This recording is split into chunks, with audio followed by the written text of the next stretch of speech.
damos la bienvenida desde las instalaciones de InfoSalud, Dirección General de Telesalud, Referencia y Urgencia del Ministerio de Salud.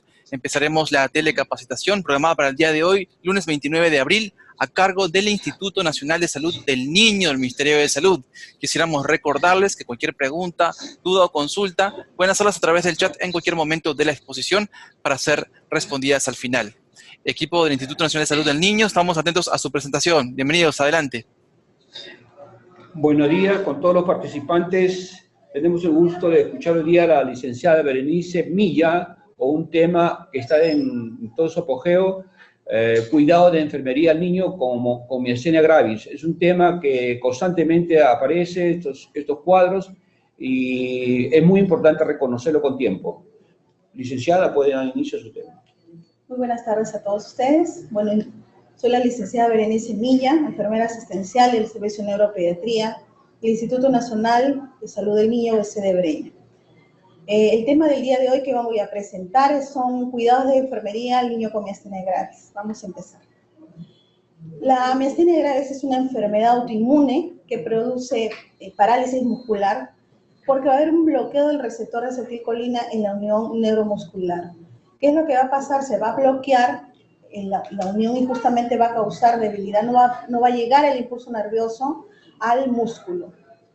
En la edad pediátrica vamos a reconocer diversas entidades. Tenemos la miastenia gravis transitoria neonatal, ¿no?, que se produce a través de la madre, a través de la placenta al neonato. Luego tenemos los síndromes miasténicos congénitos, es decir, la miastenia gravis es hereditaria.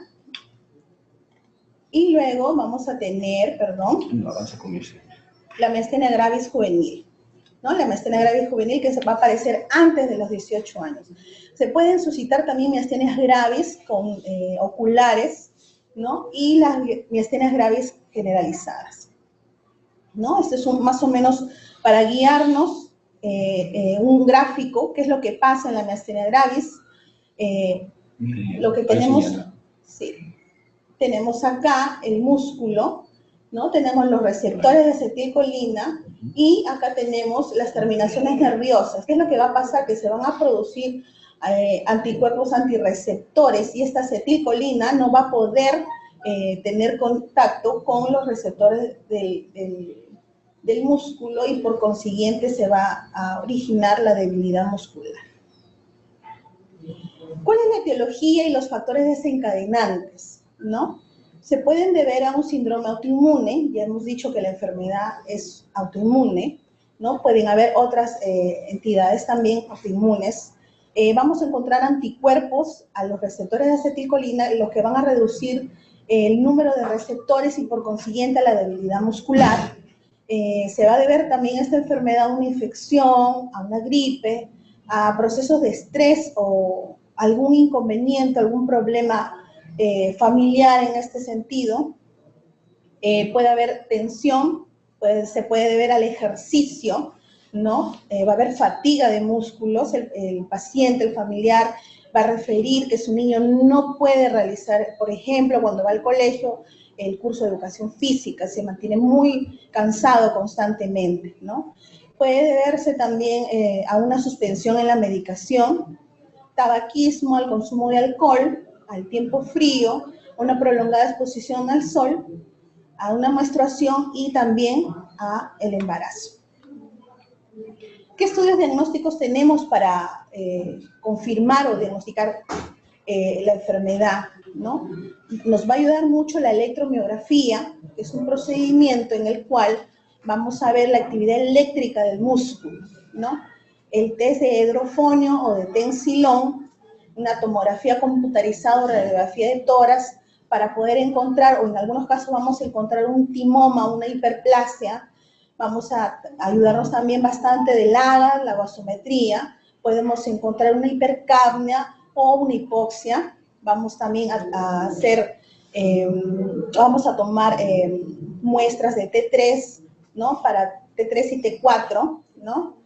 Y magnesio también, o electrolitos, el dosaje de electrolitos, un análisis de laboratorio que ya lo indican los médicos. Como complicaciones de esta enfermedad, vamos a tener que va a haber una obstrucción de la vía aérea.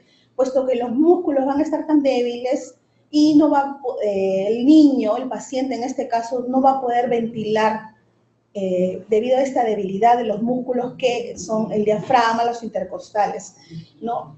Por consiguiente, nos puede llevar un paro respiratorio, puede haber una aspiración, ya que también está debilitado, los músculos que ayudan a la deglución y a la succión en niños más pequeños. Puede aparecer una crisis miasténica, una crisis colinérgica, que más adelante es importante que se tenga bien en claro cuál es la diferencia de ambas para poderle dar la educación a los familiares cuando el paciente salga de alta. Una abrasión, una ulceración corneal, porque la miastenia gravis, uno de los síntomas que va a producir es una ptosis palpebral que puede ser bilateral o unilateral, ¿no? Entonces, el paciente no va a poder, en algunos casos, elevar el párpado, ¿no? Y podía ocasionar una abrasión o esta ulceración corneal. Empezamos aquí, entramos a la parte más importante, que es la que nos compete a nosotros como enfermería, ¿no? Nuestro proceso de enfermería empieza aquí, con nuestra valoración, ¿no? La valoración según las respuestas humanas. Nos vamos a centrar específicamente a qué es lo que vamos a encontrar. Primero, en el patrón intercambio, en la parte nutricional metabólica, que vamos a observar que en el lactante se va a encontrar una dificultad para succionar, ¿no? El papito, la mamita va a venir y nos va a decir, señorita, mi niño no puede deglutir, no puede succionar, se cansa mucho, señorita, empieza muy bien y luego se cansa y ya no quiere deglutir, ¿no? Eso se debe a que hay debilidad justamente al final de terminar las comidas, ¿no? Hay una pérdida de peso justamente porque no hay una adecuada ingesta de alimento, ¿no? Los nidos intestinales están hipoactivos, hay poca actividad intestinal y, bueno, una disfagia que ya le hemos dicho, ¿no? En cuanto a la eliminación, vamos a encontrar que hay estreñimiento. Y en la actividad respiratoria, nuevamente, todo el proceso, ¿no? Una disnea, una dificultad para respirar, va a haber limitación de la expansión torácica, no va a haber buena ventilación, va a haber un posible descenso del volumen de corriente, capacidad vital y fuerza expiratoria, puede llegar a un apnea y el paciente va a requerir en el peor de los casos intubación. En cuanto a la parte del sistema neurológico, ¿no? Vamos a encontrar una ptosis palpebral, ¿no? Que va a empeorar cuando uno le pide, por ejemplo, al paciente que abra los ojos, ¿no? Que mire hacia arriba. Puede ser unilateral o bilateral, como ya hemos dicho, va a haber una visión borrosa, una diplopía, va a haber estrabismo, va a haber dificultad para sonreír. En pacientes adolescentes, esta parte es bien tediosa, puesto que los adolescentes se cuidan muchísimo de su imagen, ¿no? Va a haber una hipomimia facial, ellos quisieran poder relacionarse con los demás compañeros y no van a poder. Va a haber signos miopáticos, ¿no? Va a haber una malformación facial, en algunos casos escoliosis, retracción tendinosa. La agudeza visual también está afectada. Va a tener el paciente una voz, bueno, cuando ya puedan expresarse, una voz gangosa, una voz nasal, que no va a permitir tampoco que se le pueda entender. Los reflejos presentes y hallazgos sensitivos normales. En cuanto a lo que es patrón comunicación, en el lactante más pequeñito el llanto va a estar muy débil, ¿no? Va a haber una disfonía, va a haber una disfasia, va a haber debilidad progresiva de la voz durante las conversaciones. Puede ser que empiece a hablar muy bien y conforme va pasando el momento, el minuto, a los 2 minutos, el paciente comienza a ser más lenta la comunicación, ¿no? Y en algunos casos puede llegar a la afasia. En cuanto al patrón relaciones, puede referir un estrés emocional, que el estrés emocional agrava los síntomas, ¿no? Un paciente adolescente nos puede decir que el día de ayer, por ejemplo, tuvo algún problema en casa, en casita, una discusión en casa, y entonces inmediatamente ellos se han sentido angustiados y han empezado a exacerbarse estos síntomas de la debilidad. En cuanto a patrón valores, puede haber retraso en solicitar ayuda justamente debido a la variedad y transitoriedad de los síntomas, ¿no? Pueden pensar que es un poco de cansancio, que he hecho mucho ejercicio, ¿no? Y que luego pasará, ¿no? O la vergüenza también los hacen callar y no decir nada, ¿no? En cuanto a lo que es patrón elecciones, tenemos que existe tratamiento para la enfermedad, ¿no? Y en estos casos lo indica el médico, ¿no? Y son los inhibidores de la colinesterasa, en este caso 2 medicamentos que son por vía oral piridoximina, neostimina, corticoides, inmunoglobulina intravenosa. Se puede optar también por una plasmaféresis, una timectomía, que ya sería una resección del timo, y o inmunosupresores. El padre acompañante va a referir mucha hipoactividad en el niño, ¿no? Y que no quiere levantarse, una vida sedentaria, ¿no? No se va a sentir a gusto y es por eso que lo va a traer a la institución.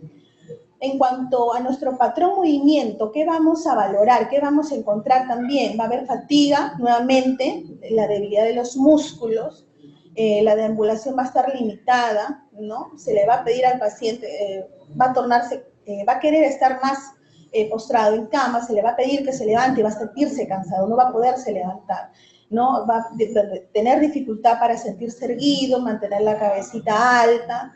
Si se le pide que coja algo que está muy por encima de su hombrito, no va a poder, ¿no? No va a poder elevar los brazos, por ejemplo, ¿no? Tener la mandíbula caída y una caída facial. Que esta valoración se puede ver más adelante. Voy a presentar un anexo para ver cómo se valora y cómo se le da puntaje a esta evaluación de la actividad, sobre todo en el paciente. En cuanto al patrón percepción, ¿no? Según la edad, el padre acompañante va a referir, ¿no? Que va a sentir o va a manifestar debilidad muscular. Nuevamente se repite en casi toda la valoración, nuestra valoración de enfermería, la debilidad muscular, especialmente lo que implica lo que es masticación, deglución, el habla, la debilidad de los músculos faciales, de los extraoculares, ¿no? También puede quejarse de que presenta visión borrosa, diplopía, quejarse de respiración jadeante. Nos puede decir, por ejemplo, señorita, siento que me falta el aire, no puedo respirar, ¿no? Una respiración jadeante relacionada justamente a la debilidad de los músculos respiratorios, el diafragma y todo lo que implica en la respiración. Va a referir fatiga con la mejoría parcial de la fuerza muscular cuando hay reposo, ¿no? El niño reposa y se levanta y se siente que ya quiere salir, por ejemplo, a jugar, compartir con el compañero de la mesa o de la cama, y nuevamente al rato se va a sentir cansadito, ¿no? Va a referir debilidad restringida a un grupo muscular específico. Por ejemplo, puede decir que solamente le duele la manito derecha, la manito izquierda o solamente las piernas. Debilidad también creciente con el uso repetitivo del grupo muscular, ¿no? Si es que, por ejemplo, le gusta pintar, ¿no? Pinta al escribir, entonces va a referir más cansancio o más debilidad a nivel de esa parte del miembro. Lo que es patrón conocimiento, ¿no? Puede hacer que el paciente tenga otra enfermedad y como ya tiene conocimiento los familiares o el mismo pacientito, puede decir, asegurar que sea parte de su otra enfermedad cuando no es así, ¿no? Puede expresar que yo siento tal o cual signo o síntoma, ¿no? Cuando en realidad no es así, no es de la otra enfermedad, sino que ya se están manifestando los síntomas de la miastenia. En cuanto al patrón sentimientos y sensaciones, bueno, los niños nos van a referir casi siempre, cuando han estado hospitalizados, refieren dolor en las extremidades inferiores, ¿no? Pueden presentarse muy desesperados, molestos porque no pueden hacer tal o cual cosa que ven hacer al otro compañero de la otra camita, ¿no? Pueden explicar que hacen frente a síntomas, mejor dicho, cuando el paciente descansa, se van a sentir bien, ¿no? Lo que estaba diciendo, nuevamente quieren hacer sus actividades y nuevamente se van a sentir cansados, ¿no? Si se frustran, se estresan, ven problemas en casa, problemas con las familias, con los familiares, se van a estresar y nuevamente se exacerba los síntomas, ¿no? Y bueno, lo que también les decía, frustración, negación y cólera. Luego viene de parte de nuestro proceso de enfermería lo que es la planificación. Y la planificación va a requerir que nosotros a través de nuestra valoración que ya hemos realizado, pues vamos a determinar cuáles son los diagnósticos que a nosotros nos va a valer para poder hacer nuestras actividades y realizarnos, terminar y tener nuestras metas esperadas. Como primer diagnóstico de enfermería tenemos que el patrón respiratorio ineficaz relacionado con la debilidad de los músculos de la respiración. Nuestro objetivo para este diagnóstico es mantener una función respiratoria eficaz. ¿Qué es lo que vamos a hacer? Nosotros vamos a hacer el control de funciones vitales, ¿no? En este caso nos vamos a centrar más en lo que es el patrón respiratorio. Vamos a evaluar las características, la profundidad, vamos a observar si hay cambios en la respiración, ¿no? Si se pudiera, si yo veo que el paciente está con una taquipnia, ¿no?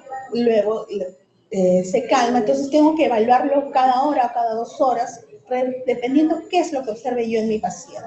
Valorar la capacidad vital, se le va a pedir al niño, antes de administrar sobre todo los medicamentos, que tome aire para que pueda uno valorar la capacidad vital.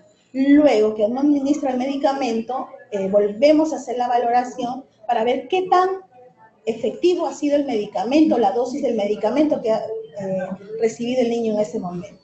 Realizar la fisioterapia respiratoria y expirar secreciones, puesto que el niño o el paciente en ese momento va a presentarse alorrea, no va a poder deglutir, ¿no? Entonces se va a acumular de secreciones y tenemos que tener a la mano listo todo nuestro aspirador en ese momento, ¿no? Mantener la posición semi-Fowler va a ayudar a que todo el diafragma descienda para que pueda ventilar bien el paciente, monitorizar la saturación. ¿Qué es lo que vamos a encontrar al terminar luego de haber hecho todas esas intervenciones? Que el paciente va a presentar patrón respiratorio regular, ¿no? Dentro de los parámetros, los valores normales, ¿no? Un recién nacido, 60 respiraciones por minuto, lactante 40-50, preescolar 30, escolar 20, saturación mayor a 93%. El paciente mostrará una fuerza muscular adecuada para poder soportar la ventilación y que esta se va a manifestar a través del resultado del AGA que en algún momento va a mandar el médico, ¿no? Entonces vamos a poder determinar si hay una hipoxemia o una hipercapnia. El paciente va a mostrar disminución o ausencia de roncos, expectorará, puesto que ya hemos hecho la eliminación, ayudado a eliminar las secreciones.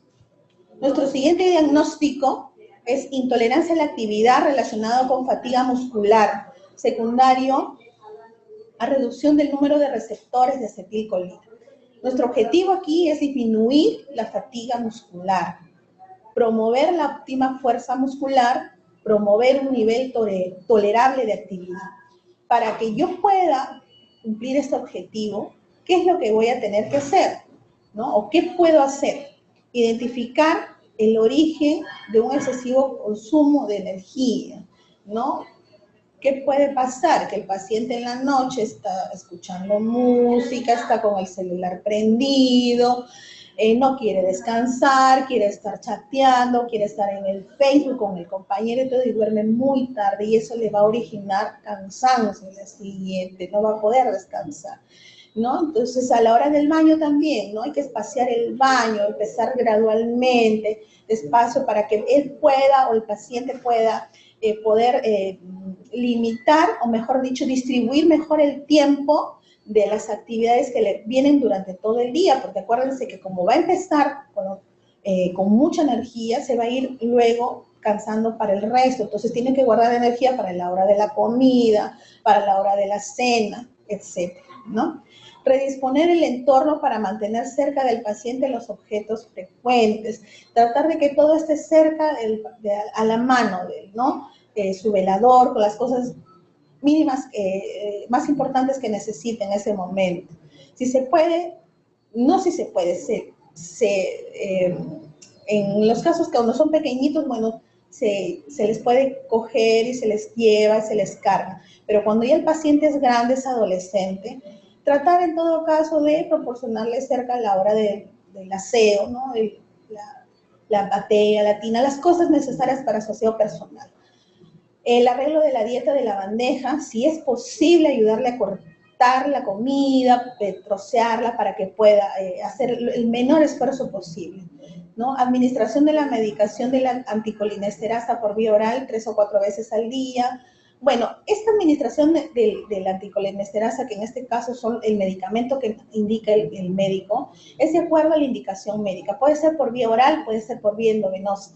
Lo importante aquí es respetar los horarios, ¿no? Los horarios y valorar el antes y el después de la administración del medicamento. ¿Y por qué? Porque tengo que observar la presencia de los efectos que me va a hacer el medicamento, ¿no? Si son terapéuticos, ¿qué voy a encontrar? Que va a haber aumento de la fuerza muscular, y si es una dosis insuficiente, el paciente va a seguir igual o va a empeorar el cuadro, ¿no? Va a haber síntomas de debilidad, va a haber tosis, igual, disnea, disfagia, ¿no? Y si hay una sobredosis, pues se van a presentar síntomas colinérgicos, que son los mismos, ¿no? La debilidad muscular, la ptosis, ¿no? Y la dificultad para la deglución, pero se va a agregar fasciculaciones, diarrea, mucha agitación, salivación, vómitos, ¿no? Se van a exacerbar. Entonces, todo eso nosotros tenemos que tener en cuenta y valorar para poder en cualquier momento nosotros parar y ver que hay algo que está ocurriendo y llamar al médico y decirle que la administración de esta dosis no le está correspondiendo o no le está yendo bien al paciente, ¿no? Mantener cerca del paciente el equipo necesario para poder abrir una vía de urgencia. El paciente que tiene este diagnóstico, lo tenemos que tener cerca todo. El punto de oxígeno, el aspirador, el coche de paro, si es posible, casi todo cerca, porque tenemos que prevenir cualquier emergencia en ese momento. Tener a mano sulfato de atropina, ¿no? que es lo que estoy diciendo, que está en el coche de paro, valorar periódicamente la fuerza muscular, haciendo que el paciente mantenga fija la mirada hacia arriba, que esto es para poder ver cómo va el problema de la tosis palpebral. Mantener un registro diario de los periodos de fatiga, ¿no? Podemos darnos cuenta que la fatiga disminuye en el día o aumenta en la noche, ¿no? O al revés, ¿no? Entonces, uno a la hora del reporte, ¿no? Le indica al médico y el médico a través de nuestros datos va a poder ver si reajusta la dosis, si la mantiene igual, etc. Observar la aparición de debilidad muscular después de la administración de antibióticos, aminoglucósidos o medicamentos antiarrítmicos.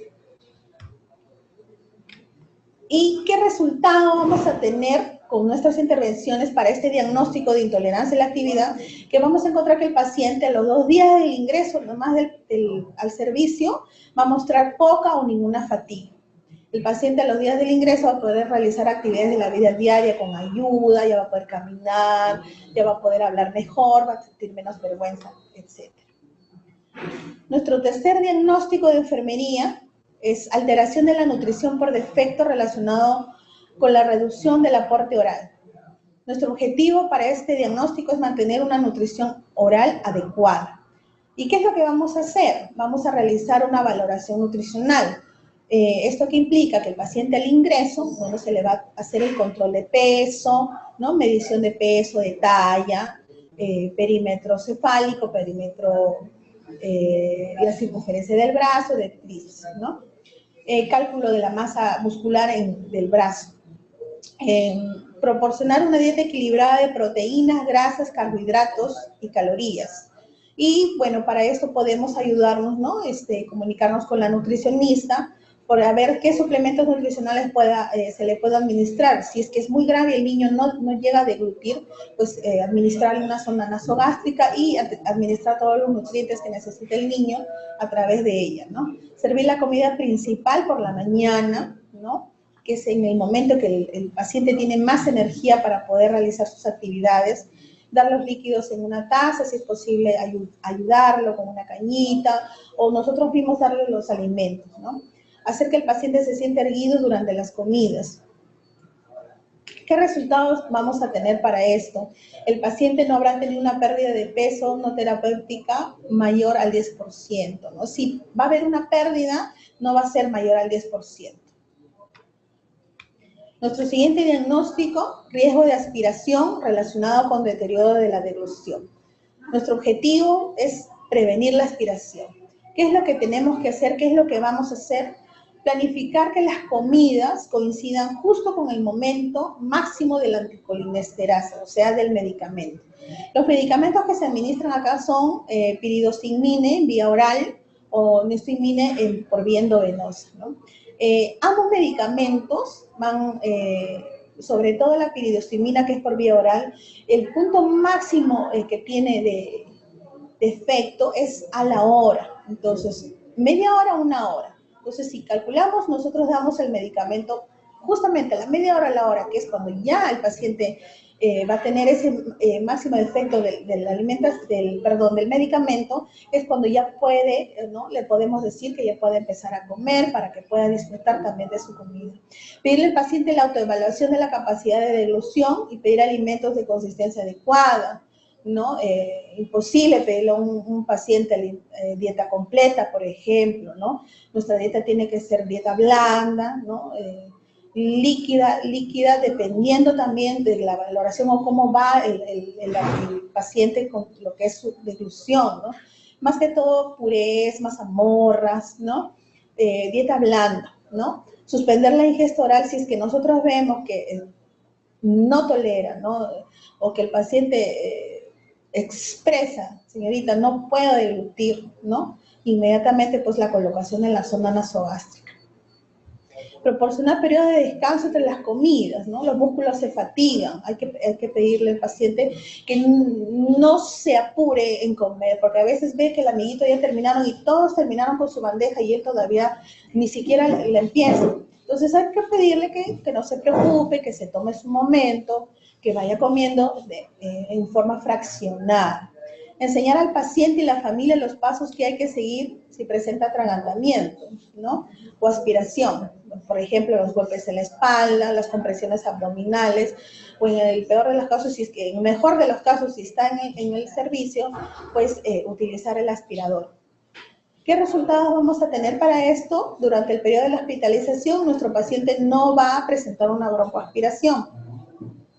Y en el momento del alta, la familia demuestra, ¿no? De los procedimientos para mantener libre la vía aérea, va a tener comprensión y va a poder sobrellevar cualquier punto de emergencia que tenga en su domicilio o fuera del hospital.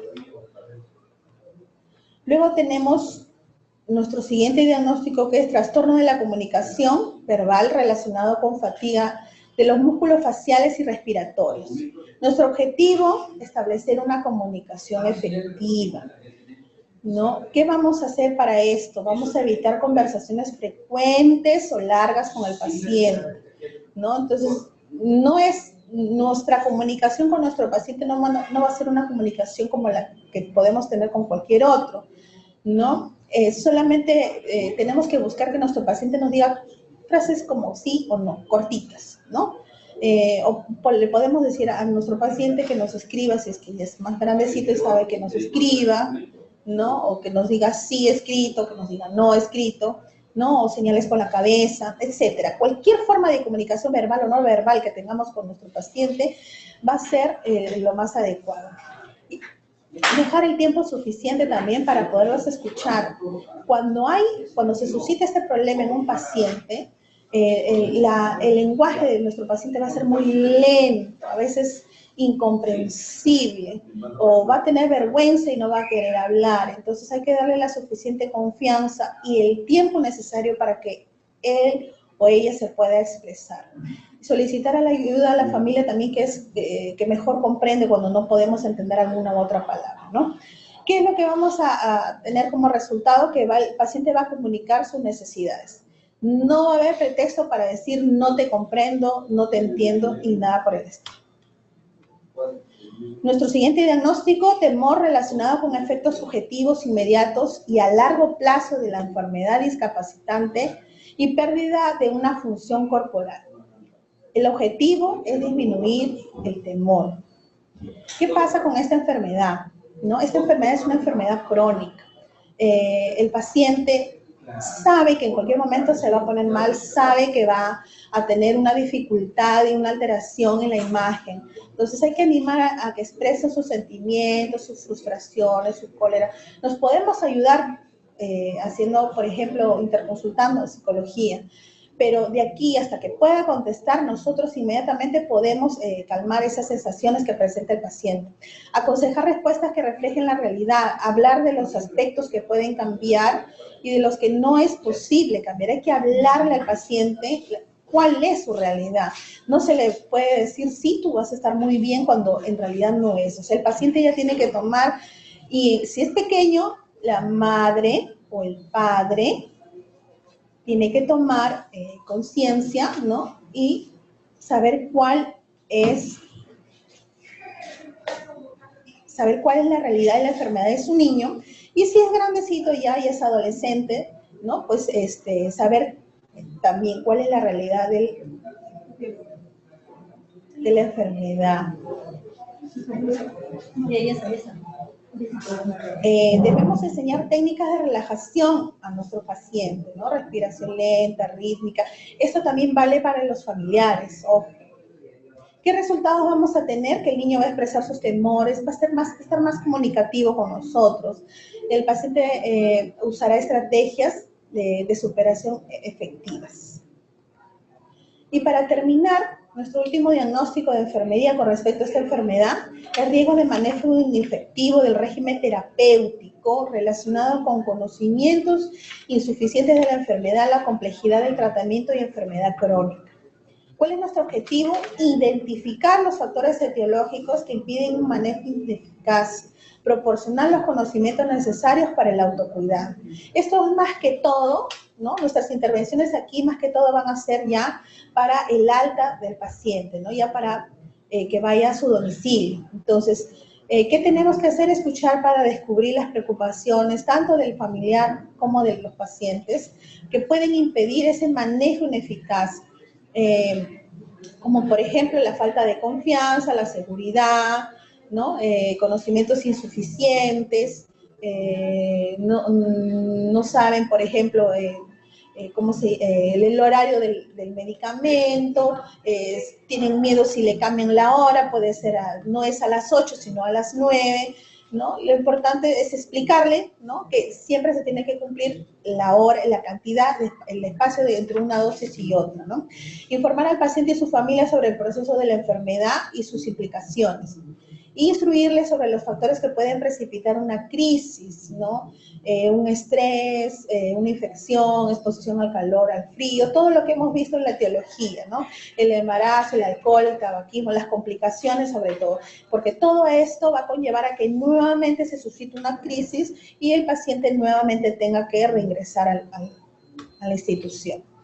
Enseñar al paciente y su familia los signos y síntomas de las crisis que pueden requerir notificación al médico o al enfermero, ¿no? Incluyendo náuseas, vómitos, diarrea, sudoración. Muchas veces la mamá puede pensar que la náusea o un vómito se ha suscitado porque, bueno, le ha caído mal la comida, ¿no? Señorita, no le avisé porque yo pensé que le había caído mal la comida, y no es así, puede ser el otro síntoma. Entonces hay que tener mucha insistencia en educar al familiar en todos estos síntomas, ¿no? Sudoración anormal, aumento de la salivación, el latido cardíaco irregular, lento, la debilidad muscular, el dolor abdominal grave. Enseñar al paciente sobre los medicamentos, importancia de seguir el horario en el que va a ser administrado, ¿no? A la hora del alta, sobre todo, un horario fijo. Los signos de dosis excesiva o insuficiente. Hay que enseñarle también la importancia de las alteraciones de las funciones gastrointestinal, ¿no? Las náuseas, el dolor, el cólico abdominal, la diarrea, el estreñimiento, ¿no? Y evitar automedicarse, eso como siempre. ¿Qué vamos a obtener?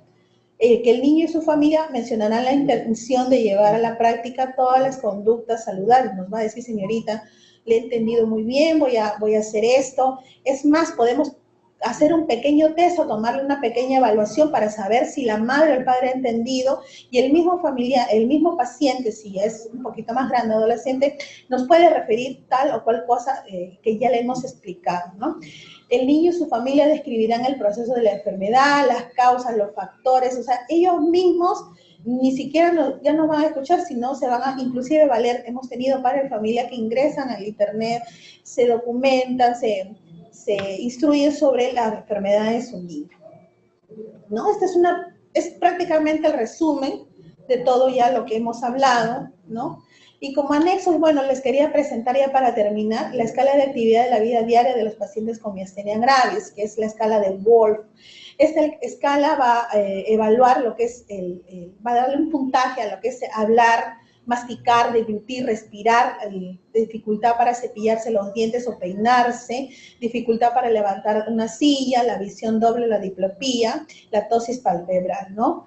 Si tiene 0, normal, luego le vamos a dar un puntaje. Mientras más alto el puntaje sea, quiere decir que este paciente tiene la actividad muy, muy limitada, ¿no? Entonces eso nos va a dar un punto para nuestra valoración. Y bueno, ahora sí, para terminar, los medicamentos contraindicados en miastenia son inmensos, ¿no? Desde sustancias de contraste, antibióticos, son inmensos. Y esto es bien importante dárselo, ¿no? Si es posible impreso a los familiares para que sepan qué es lo que no puede tomar. Por eso es que es importante que el paciente y los familiares no automediquen al niño, ¿no? Y bueno, eso es todo. Gracias. Muchísimas gracias y felicitaciones. Licenciada Berenice Milla Merino, del Servicio de Neuropediatría del Instituto Nacional de Salud del Niño, por tan excelente exposición. Ha sido muy amplia, muy completa. Le pedimos a los participantes, si tienen alguna pregunta para la licenciada Berenice Milla, que pueden realizar a través del chat. Licenciada, muy interesante la exposición. Me preguntaba también en el caso de ustedes, en el Servicio de Neuropediatría del Instituto Nacional de Salud del Niño, ¿cómo es la incidencia, la prevalencia de miastenia graves en los niños?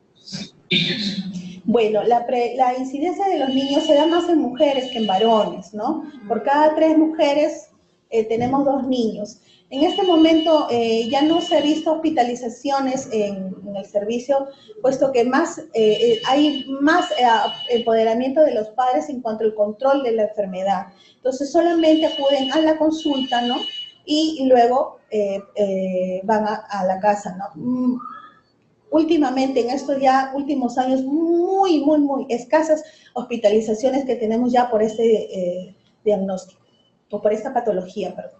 Excelente, licenciada, muchísimas gracias. Con respecto a su experiencia con estos pacientes con miastenia gravis, ¿cuáles son las principales complicaciones que pueden observarse y que pueden entonces ser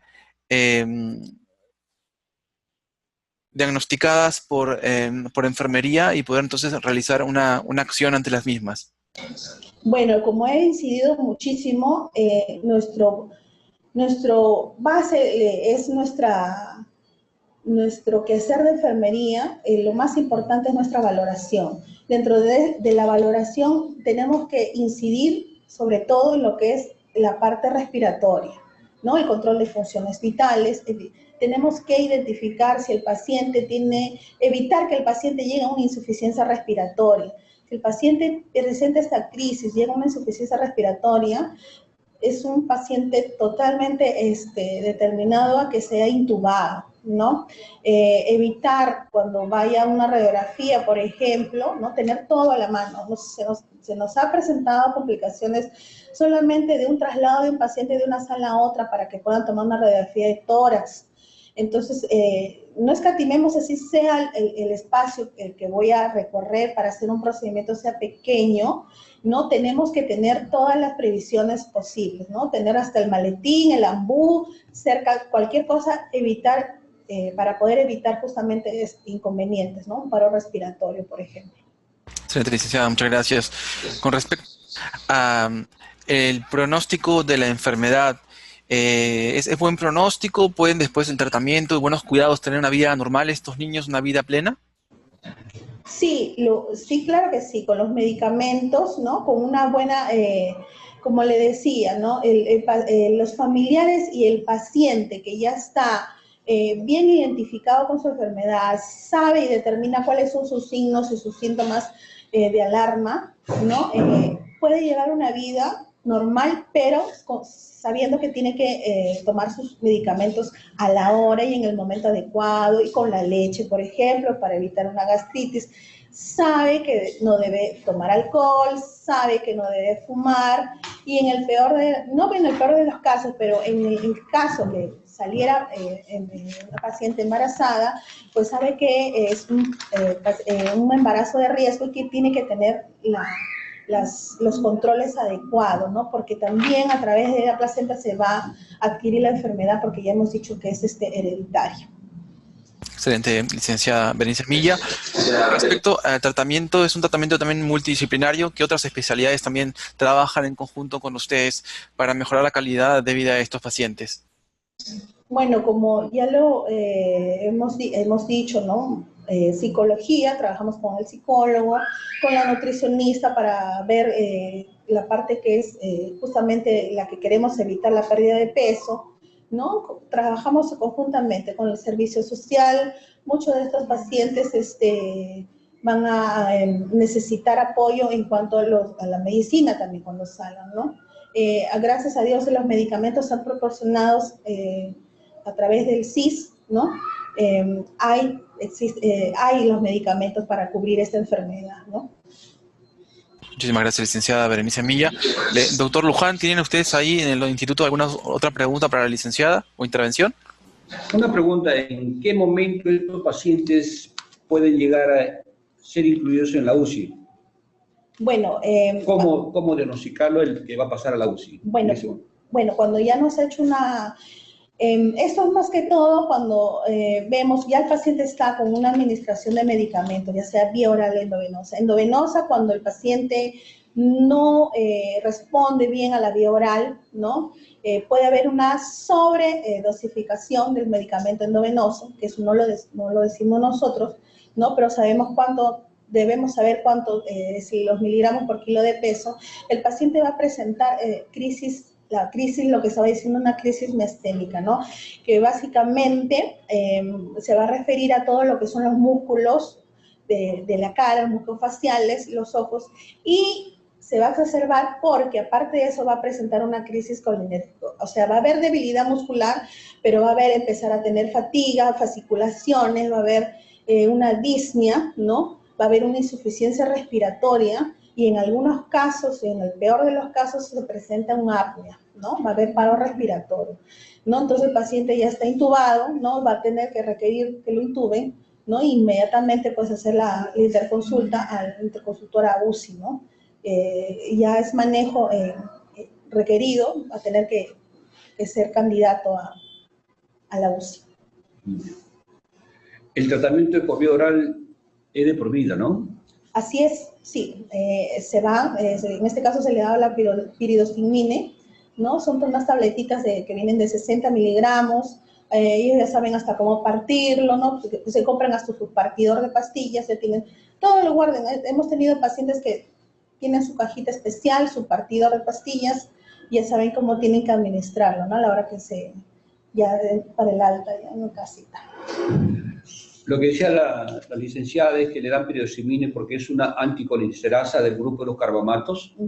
Esta anticolinsterasa inhibe a la acetilcolinsterasa, que es el destructor que metaboliza la acetilcolina.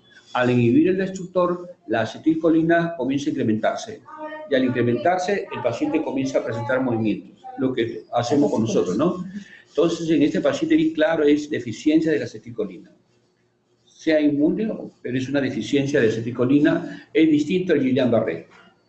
El Guillain-Barré tiene su acetilcolina, pero tiene anticuerpo contra ella misma, contra ese neurotransmisor. Acá hay una escasez de neurotransmisor, ¿no es cierto? Muy interesante el tema y ha servido para diferenciar entre los temas que tanto la miastenia como el Guillain-Barré, ¿no? Muy parecidos. Claro, sobre todo que nuestras actividades las vamos a tener más enfocadas al paciente, ¿no? Sobre todo. Y detectar los signos de alarma. Doctor Arteaga, creo que sí, con esas dos preguntas excelente. Ha sido bien explícita. ¿Quería agregar sí, algo? Sí. Bueno, nuestro servicio de neuropediatría está cumpliendo 57 años ya de creación y vamos a tener, estamos empezando nuestra semana de celebración por aniversario y los estamos cordialmente invitando a este jueves 2 de mayo a nuestra misa al mediodía en la capilla de la institución, y el día sábado 4 de mayo al curso Puntos Claves en Neuropediatría. La entrada es libre, el ingreso es libre, ¿no? Están cordialmente invitados. Muchísimas gracias, doctor Luján, por su participación, muy importante. Y a a la licenciada Berenice Milla Merino, del Servicio de Neuropediatría, también agradecerle esta exposición muy amplia y completa. Licenciada Berenice, el jueves 2 de mayo, la misa en el mismo Instituto Nacional de Salud del Niño, ¿a qué hora es? Y el sábado 4 el curso también, ¿a qué hora sería el curso para que puedan asistir? La misa es al mediodía en la capilla de nuestra institución, y el sábado 4 de mayo el curso es a partir de las 8 de la mañana, el ingreso es libre en el aula San Martín. Muchísimas gracias, licenciada Berenice Milla. ¿Algunas recomendaciones, consideraciones finales sobre este tema tan importante, ya para culminar? Nada, solamente que tenemos que tener muchísima paciencia y muy buen ojo para poder valorar todos los signos y síntomas de esta enfermedad. Es muy compleja, ¿no? Y determinar justamente lo que estaba diciendo acá el doctor, la diferencia, ¿no? Para poder inmediatamente dar aviso a cualquier emergencia. Muchísimas gracias. Felicitaciones, licenciada Berenice Milla. Invitar a las próximas telecapacitaciones. Un gran saludo para usted, para el doctor Luján y a todo el equipo del Instituto Nacional de Salud del Niño Ministerio de Salud. Muchísimas gracias. Gracias. Gracias, doctor. Gracias. Hasta pronto. La próxima. Muchas gracias. Gracias.